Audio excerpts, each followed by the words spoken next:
महायुतीकडून आज मुंबईत महापालिकेच्या प्रचाराचं रणशिंग फुंकलं जाणार आहे। मुंबईत मुख्यमंत्री देवेंद्र फडणवीस आणि उपमुख्यमंत्री एकनाथ शिंदेंच्या संयुक्त मेळाव्यानं प्रचाराचं नारळ फुटणार आहे। महत्त्वाचं म्हणजे ठाकरेंच्या बालेकिल्ल्यात महायुतीचा मेळावा पार पडेल। मुंबईतील वरळी डोममध्ये संध्याकाळी 6 वाजेदरम्यान शिवसेना भाजपचा संयुक्त मेळावा पार पडेल। मुख्यमंत्री देवेंद्र फडणवीस उपमुख्यमंत्री एकनाथ शिंदे या मेळाव्याला संबोधित करतील। तर प्रचाराची ही पहिलीच सभा असल्यानं उद्धव ठाकरे राज ठाकरे यांच्या युतीबद्दल फडणवीस शिंदे काय बोलणार याकडे लक्ष असेल।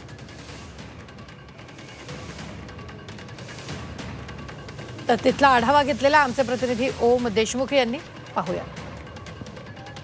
मुंबई महापालिकेच्या रणसंग्रामाचा प्रचार खरं तर आज सुरू होतोय।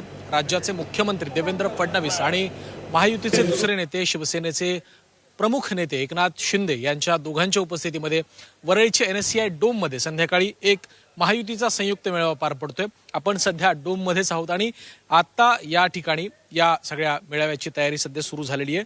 आपण दृश्यांमध्ये देखील पाहू शकतो की वरळीतलं हे NSCI डोम गेल्या काही महिन्यांमध्ये वर्षांमध्ये राजकीय सभांचं केंद्र बनलेलं आहे आणि एकंदर ज्या पद्धतीच्या मागील काही महिन्यांमधल्या घटना घडल्यात त्यातून या डोममध्ये जर आपण पाहिलं तर महत्त्वाच्या सभा आणि मेळावे घेतले जातात।